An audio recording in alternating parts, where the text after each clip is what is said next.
혹시 요즘 이런 생각 한 번쯤 해보신 적 있으십니까? 부모님이 떠나신 그날 이후로 말입니다. 어쩐지 형제들과의 사이가 예전 같지 않다는 그 쓸쓸한 마음, 가슴 한구석에 자리 잡으셨을 겁니다. 명절 때나 겨우 얼굴 한번 볼까 말까 하고 전화 한 통 거는 것조차도 이상하게 어색해진 사이. 어릴 적에는 한 이불 덮고 자고 한 밥상에서 김치 하나 두고 서로 먹겠다고 다투던 그 형제들 말입니다. 그런데 지금은 어떠십니까? 길에서 우연히 마주쳐도 무슨 말을 꺼내야 할지 모를 만큼 멀어진 사이가 되지는 않으셨는지요. 쉰을 넘기고 예순을 바라보는 이 나이가 되면 누구나 한 번쯤 이런 질문 앞에 멈춰 서게 됩니다. 내가 평생을 두고 일궈온 가족이라는 것이 도대체 무엇이었을까 하는 그 무거운 질문 말입니다. 자식들은 어느새 다 커서 자기 가정을 꾸렸고, 형제들은 각자의 삶 속에 바쁘고, 부모님은 이미 곁을 떠나셨거나 떠날 준비를 하시는 그 시기, 바로 그 인생의 가을 같은 시기에 한 노시인이 우리에게 꼭 들려주고 싶은 이야기가 있다고 합니다. 그분의 이름은 김용수, 우리 시대의 어른이라 불리는 노시인이십니다. 김용수 시인은 지난해 80이 넘는 나이에 마침내 자신도 고아가 되었다고 담담하게 고백하셨습니다. 80이 넘은 노인이 고아라니 처음에는 농담처럼 들리실지도 모르겠습니다. 하지만 부모님을 잃은 자식의 마음은 나이가 80이든 90이든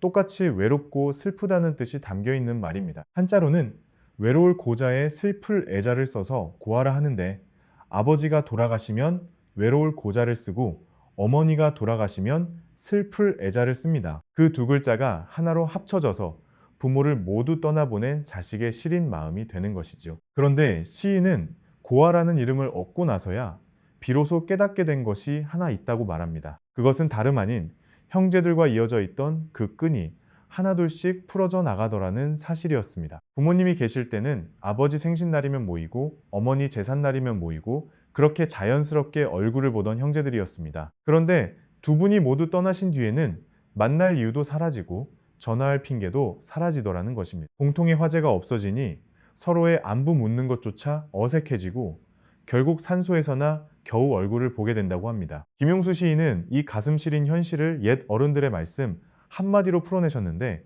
바로 스라자손이라는 네 글자였습니다. 부모님의 무릎 아래 있을 때만 자식이고 그 무릎 아래 모여 있을 때만 비로소 형제라는 뜻이지요. 어머니의 그 따뜻한 무릎이 사라지고 나면 우리는 더 이상 형제도 아니고 그저 남이 되어 버린다는 것입니다. 이 말씀을 듣는 순간 가슴이 철렁 내려앉으시는 분들 분명 적지 않으실 거라고 생각합니다. 혹시 지금 이 순간 당신의 형제 관계도 그렇게 조금씩 풀어지고 있는 것은 아닌지 한 번쯤 돌아보셔야 할 때입니다. 김용수 시인의 이야기를 더 깊이 들여다보면 우리가 미처 생각하지 못했던 또 하나의 무서운 현실이 드러납니다. 그것은 바로 부모님이 돌아가신 뒤에 형제들 사이에서 벌어지는 그 차마 입에 담기 어려운 일들에 관한 이야기입니다. 시인은 조심스럽게 말씀하시기를, 돈이 좀 있는 집안일수록 부모님이 떠나신 뒤에 법원 문턱을 넘는 경우가 결코 적지 않다고 하셨습니다. 평생을 한솥밥 먹고 자란 형제들이 부모님이 남기신 그 재산 앞에서 등을 돌리고 많은 슬픈 풍경 말입니다. 재산이 많고 적고를 떠나서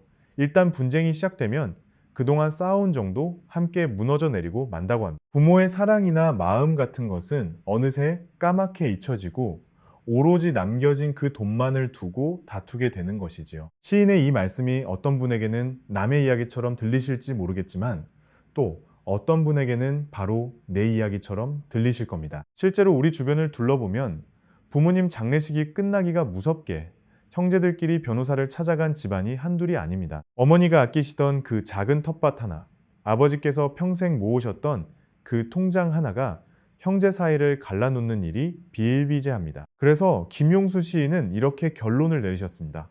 가장 어려운 관계가 가족이고 또 가장 중요한 관계 역시 가족이라고 말입니다. 세상에서 가장 가까운 사이가 가족이지만 동시에 세상에서 가장 멀어질 수도 있는 사이가 또한 가족이라는 것이죠. 가장 정답고 따뜻한 관계이면서도 한순간에 가장 차갑고 모진 관계로 변할 수 있는 그 무서운 양면성을 가진 것이 바로 가족이라는 이름입니다. 그렇다면 우리는 이 무거운 현실 앞에서 어떻게 살아가야 하는 것일까요?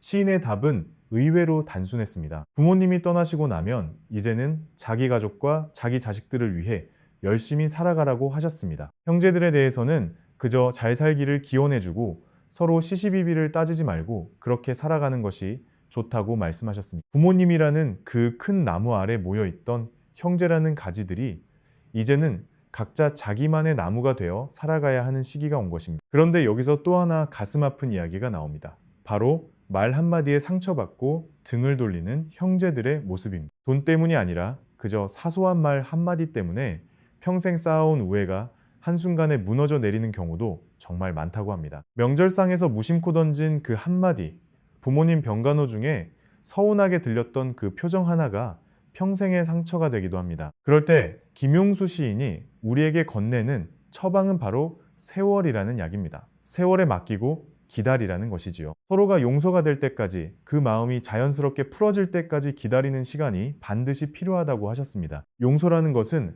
그 밑에 이해와 망각과 배려가 함께 깔려 있어야만 비로소 가능한 것이라고 시인은 부드럽게 말씀하셨습니다. 시장에서 방귀 하나 뀌듯이 가볍게 던지는 그런 용서가 아니라 오랜 세월의 무게가 더해져야만 진짜 용서가 된다는 뜻입니다. 사과의 한마디도 분명히 필요하지만 그 한마디에 세월의 힘이 더해져야만 비로소 얼어붙은 마음이 천천히 녹아내릴 수 있다고 합니다. 시간이라는 것이 때로는 우리에게 모질게 굴기도 하지만 때로는 이렇게 고마운 은혜를 베풀어 주기도 한다는 것을 잊지 마시기 바랍니다. 김용수 시인의 이야기는 여기서 한 걸음 더 깊은 곳으로 우리를 데려갑니다.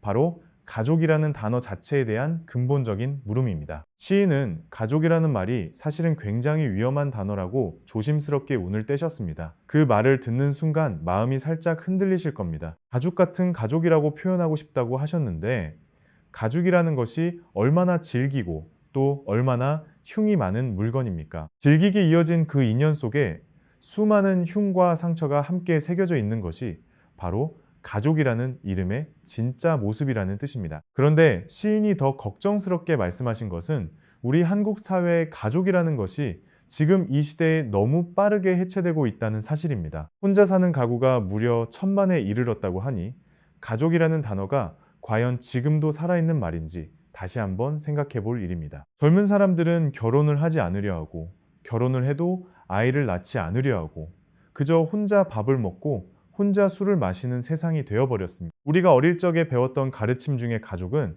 인간 최후의 보루라는 말이 있었는데, 지금 그 보루가 위태롭게 흔들리고 있는 것입니다. 김용수 시인은 여기서 아주 흥미로운 구분 하나를 들려주셨습니다. 바로 가족과 식구라는 두 단어의 차이에 관한 이야기입니다. 가족이라는 것은 핏줄로 이어진 사람들을 뜻하는 말이지만, 식구라는 것은 한 솥에서 지은 밥을 함께 나누어 먹는 사람을 뜻한다고 하셨습니다. 멀리 떨어져 있어도 가족은 가족이지만 한 집에 모여 앉아 밥을 함께 먹는 식구라는 존재는 어느새 우리 곁에서 사라져가고 있는 것입니다. 옛 어른들은 가족과 식구라는 말을 거의 같은 뜻으로 쓰셨다고 합니다. 자기 부인을 가리킬 때도 우리 집 식구라고 부르셨다고 하지요. 같은 솥에서 밥을 지어 먹고 같은 상에서 숟가락을 들었던 그 사이가 어쩌면 핏줄로 이어진 가족보다 더 귀한 인연이 아니었을까 싶습니다. 피가 섞이지 않았어도 매일 같이 밥을 먹는 그 사람이 어쩌면 멀리 사는 친형제보다 더 가까운 사람이 되어준다는 그 깊은 진리 말입니다. 지금 이 방송을 듣고 계신 분들 중에도 자식들은 다 떠나보내고 배우자와 단둘이 식구로 남으신 분들이 많으실 거라 생각합니다. 어쩌면 그 배우자조차 먼저 떠나보내시고 이제는 혼자 밥상 앞에 앉으시는 어르신들도 적지 않으실 것입니다. 혼자 밥을 드시는 그 쓸쓸한 풍경이 일상이 되어버린 지금, 식구라는 단어가 얼마나 따뜻하고 그리운 말인지 새삼 느끼시게 될 것입니다. 김용수 시인은 자신이 6남매의 마디로 태어났다고 하셨습니다. 그 시절에는 한 집에 6, 7명의 식구가 함께 사는 것이 흔한 풍경이었지요. 시인은 어린 시절을 돌아보며 아버지께서 자신에게 굉장히 불만이 많으셨다고 솔직하게 털어놓으셨습니다. 그 고백이 어쩐지 짠하게 다가옵니다. 키도 작고 사회성도 부족하고 공부도 신통치 않고 운동신경도 없어서 일도 잘 못하고 운동도 못했다고 하셨습니다. 그래서 아버지께 매도 많이 맞고 자랐다고 하시는데, 그럼에도 불구하고 아버지께서는 맏아들인 그에게 큰 기대를 품고 계셨다고 합니다. 시인은 평생 동안 아버지의 그 기대에 맞춰 살아가려고 부단히 노력했다고 고백하셨습니다. 그 말씀 속에는 깊은 그리움이 묻어 있었습니다. 심지어 아버지께서 돌아가신 지금까지도 어떤 문제 앞에서 결정을 내려야 할 순간이 오면 늘 이렇게 자신에게 묻는다고 하셨습니다. 아버지라면 이 문제를 어떻게 풀어가셨을까? 아버지라면 어떤 방향으로 생각하시고 어떤 결정을 내리셨을까 하고 말입니다. 아버지의 마음에 흡족한 아들은 되지 못했지만 그래도 아버지께 조금이나마 맞추려고 노력하며 살아왔기에 이만큼이라도 사람 구실을 하게 되었다고 하셨습니다. 김용수 시인의 이 진솔한 고백을 들으며 지금 이 방송을 듣고 계신 어르신들께도 한 가지 부탁의 말씀을 전하고 싶다고 하셨습니다. 웬만하면 아들들도 부모나 아버지에게 너무 많은 불평을 늘어놓지 말고 조금은 받아주는 자식이 되어주었으면 좋겠다는 말씀이었습니다. 부모는 또 부모대로 자식에 대해서 너무 엄격하게만 굴지 말고 조금은 너그럽게 품어주는 부모가 되어주면 어떻겠느냐고 하셨습니다. 서로가 서로를 향해 조금씩만 노력해준다면 우리가 그토록 어렵게만 느꼈던 가족이라는 관계가 한결 따뜻해질 수 있다는 깊은 가르침입니다. 그런데 여기서 시인이 들려주신 또 하나의 가슴 뭉클한 이야기가 있습니다. 바로 한 사람의 어른에 관한 이야기입니다. 한 사람이 제대로 된 인간으로 성장하려면 무조건 자기를 지지해주는 오직 내 편인 사람이 반드시 한 명은 있어야 한다고 하셨습니다. 그 아이의 뒤에 무슨 일이 일어나든 나는 오직 너의 편이라고 말해주는 그런 어른이 곁에 있어야 한다는 뜻입니다. 그래서 그 아이가 살면서 넘어지고 힘들어하고 지쳐버린 그 순간이 왔을 때 돌아가서 응석을 부릴 수 있는 품 하나가 있어야 한다는 것이죠. 구원을 받을 수 있고 다시 힘을 얻을 수 있는 그런 단 한 사람의 어른이 곁에 있어야만 그 아이가 비로소 온전히 자라날 수 있다고 하셨습니다. 김용수 시인에게는 다행스럽게도 그런 어른이 한 분 계셨다고 합니다. 바로 그의 외할머니가 그 한 사람의 응원자가 되어주셨던 것입니다. 그 시절 외할머니의 따뜻한 무릎이 어린 시인에게 얼마나 큰 위로와 힘이 되었을지 우리도 가만히 한번 상상해 볼 수 있을 것입니다. 잘했을 때만 내 편이 되어주는 사람이 아니라 잘못했을 때도 변함없이 내 편이 되어주는 사람, 그런 한 사람이 필요하다는 말씀입니다. 평가하지 않고 따지지 않고 그저 있는 그대로의 나를 받아주는 그 한 사람이 부모가 되든 가족이 되든 식구가 되든 반드시 있어야 한다는 것이지요. 그런데 시인은 여기서 또 한 번 솔직한 고백을 털어놓으셨습니다. 자신은 딸에게는 그런 어른이 되어주었지만 아들에게는 그러지 못했다고 말입니다. 그래서 지금까지도 그것을 깊이 후회하고 계신다는 그 말씀이 자녀를 다 키워낸 부모님들의 가슴에 깊은 울림을 남기실 것입니다. 시인은 자신의 아들과의 관계를 설명하면서 부자 관계라는 것이 사실은 절대로 포기할 수 없는 관계라고 단호하게 말씀하셨습니다. 네가 나를 포기할 수 없듯이 나도 너를 결코 포기할 수 없다. 시인은 자신의 시 한 구절을 그렇게 들려주셨습니다. 그런데 부녀 관계는, 그러니까 아버지와 딸의 관계는 어느 정도 놓아보내는 것이 가능하다고 하셨습니다. 결국 시집을 보내야 하는 사이이기 때문이지요. 이 부분이야말로 한국 사람들이 안고 있는 큰 문제 중 하나가 아닐까 싶다고 시인은 조심스럽게 의견을 보태셨습니다. 아들은 나를 이어갈 사람이라고 생각해서 엄격하게 대하고 딸은 어차피 남의 집으로 보낼 사람이라고 생각해서 너그럽게 대해왔던 그 오래된 관습 말입니다. 그러다 보니 딸에게는 어느 정도 허용이 가능하고 아들에게는 엄격하게만 굴어서 김용수 시인 같은 후회를 안고 사는 부모가 나오는 것이 아닐까 하셨습니다. 한 사람의 든든한 어른이라는 것은 자식이 실수했을 때 달려갈 수 있는 그런 어른이어야 한다는 점도 시인은 강조해 주셨습니다. 그런데 요즘 아이들은 엄마 아빠에게 혼날까봐 실수를 했을 때 오히려 부모에게 가지 못하는 경우가 너무나 많다고 합니다. 혹시 지금 이 방송을 듣고 계신 어르신들 중에 손주를 두신 분들이 계시다면 바로 그 손주에게 그런 어른이 되어주시면 어떻겠습니까? 손주가 실수했을 때 부모에게는 참아가지 못하더라도 할머니, 할아버지에게는 달려가서 응석을 부릴 수 있는 그런 따뜻한 품이 되어주시기를 바랍니다. 102 0小时 10分41秒 200 大于 0小时 10分48秒 000 김용수 시인의 이야기가 점점 깊어지면서 우리에게 진짜 필요한 가르침이 무엇인지 조금씩 그 모습을 드러내기 시작합니다. 시인은 한 가지 인상 깊은 말씀을 들려주셨습니다.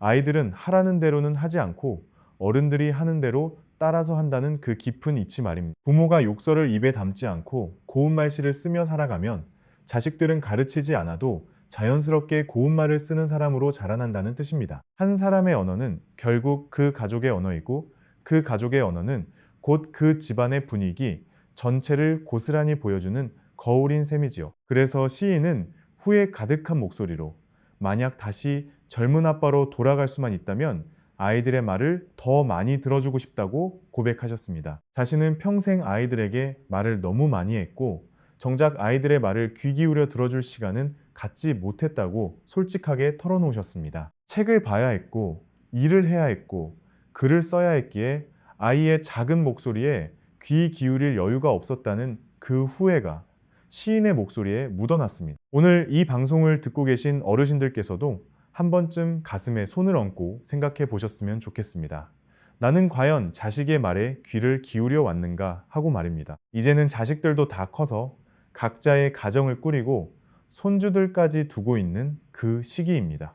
그러나 늦었다고 생각하지 마시기 바랍니다. 지금이라도 자식에게 전화 한 통 걸어 그저 너는 요즘 어떻게 지내느냐고 따뜻한 한마디를 건네보시면 어떻겠습니까? 그리고 형제들에게도 그 어색한 침묵을 깨고 그저 잘 지내고 있느냐는 안부 한마디를 먼저 건네보시는 것이 오늘의 첫 번째 처방입니다. 부모님이 떠나신 뒤로 풀어져 버린 그 형제의 끈을 이제는 우리 스스로가 다시 잡아 이어가야 할 때가 온 것입니다. 김용수 시인의 말씀처럼 슬아자손이 맞는 말이지만 그 슬아의 시절이 끝났다 해서 형제의 정까지 함께 끝낼 필요는 없는 것이죠. 오히려 부모님이 안 계신 지금이야말로 우리가 부모님을 대신해서 서로의 안부를 묻고 챙겨주어야 할 가장 소중한 시기가 아닐까 싶습니다. 오늘의 두 번째 처방은 손주에게 그 한 사람의 어른이 되어주시라는 시인의 따뜻한 권유를 마음에 새기시는 것입니다. 부모에게는 차마 말하지 못하는 그 작은 실수와 고민들을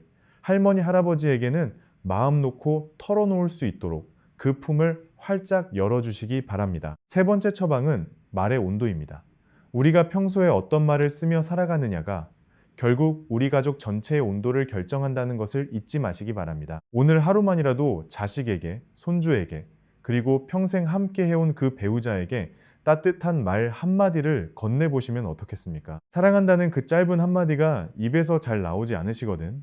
그저 고맙다는 말 한마디라도 좋고 수고했다는 말 한마디라도 좋습니다. 그리고 마지막 처방은 바로 시간이라는 약입니다.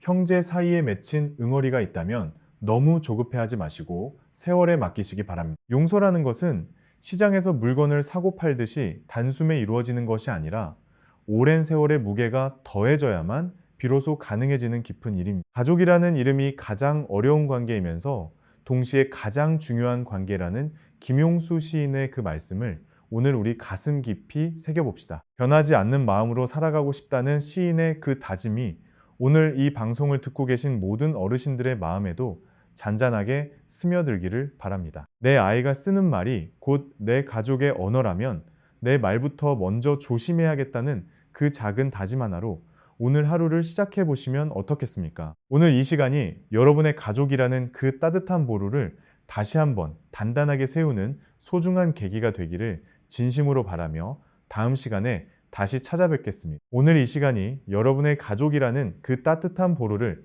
다시 한번 단단하게 세우는 소중한 계기가 되기를 진심으로 바라며 다음 시간에 다시 찾아뵙겠습니다.